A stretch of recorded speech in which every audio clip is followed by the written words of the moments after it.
AI has been making life easier. If you use it every day, you might be getting faster. Faster at emails, faster at answers, and faster at forgetting about what you just did. For example, I love my GPS, but if I use my GPS for every trip, I never learn the map. I just arrive. So my brain didn't build a route. Today, we're going to be diving into the convenience trap of AI and a simple fix to it. I'm Mike Shade, and welcome to your brain.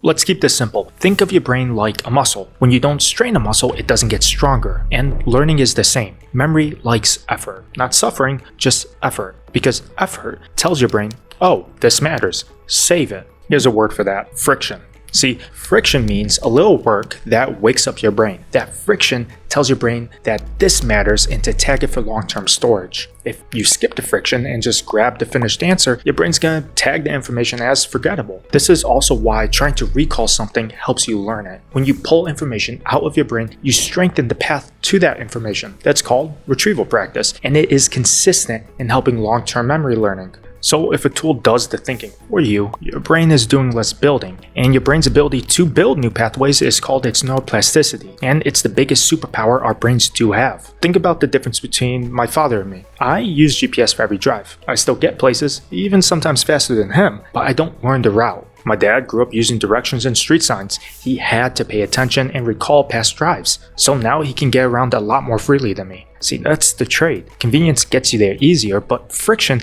helps you learn the way to get there. So you might be thinking right now, okay, sounds nice, but talk is cheap. Where's the proof? Researchers at MIT wanted to see what these chatbots are actually doing to our memory. They had 3 groups of people write an essay. One group used AI, one group used a search engine, and one group used nothing but their own brain. Right after they finished, the researchers asked them to quote one correct line from their own essay after their writing, and the gap was scary. In the AI group, 83% of participants could not do this. They could not recall one correct line that they just wrote. In the other groups, only about 11% failed to do this. See, the AI group's essay may have looked better, but the writers didn't even know what they just wrote. So yeah, the essay might look better, but minutes later, you might not even remember what you just wrote. They also report differences in brain connectivity. They use the EEG, basically a cap that looks at the electrical signals in your brain. And they saw a pattern. More outside help meant less brain network connection, and less connections mean less neuroplasticity. For transparency, this is a preprint study and only did focus on essay writing, but it does point to a real risk. The tool does the thinking for you. Your brain may be doing less building.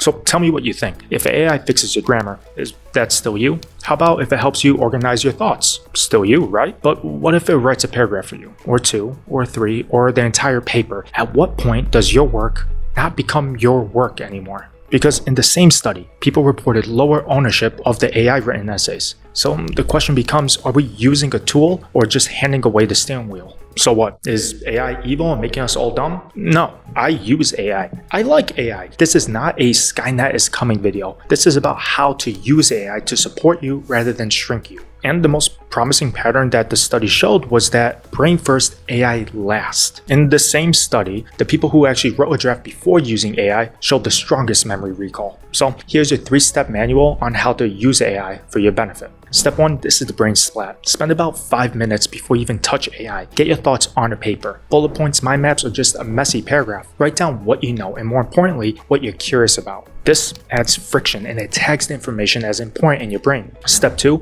the deep research. Use a search engine to fill in the gaps. Read articles, find what's relevant, teach yourself the topic. Don't just collect summaries and copy and paste it. Next up is to use AI as a collaborator, not a director. Don't ask it to write this for me. Ask it to highlight gaps in your logic and offer recommendations for further research. Use this prompt. You are my evidence-based learning guide. Help me learn this topic without spoon-feeding me the answer. Challenge me where I'm wrong and provide accurate citations. And when it gives you citations, check them. Because chatbots have confident answers. That's still wrong. And people have documented cases of these fabricated citations. When you use AI as a teacher rather than an answer machine, you actually improve your critical thinking instead of minimizing it.